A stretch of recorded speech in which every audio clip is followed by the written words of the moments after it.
النهارده انا هنا بحيي محمد ثروت اللي هاي اللي بتقول له انا المحاميه بتاعه المستشار ايمن حجاج، اول محاميه تجيب لي اعدام. هو ابراهيم طنطاوي المحامي بتاعه ولا انت؟ هنتقابل في المحكمه بالجزئيتين دول. تمام؟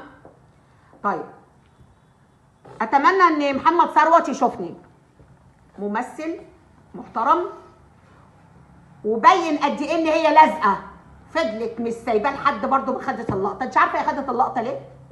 عشان تبين للمحامين الكسر اللي شبهها، الكسر اللي شبهها اللي زيها. شوفوا انا ماسكه شغل مين زي ما ماشيه بتديها ببنتي.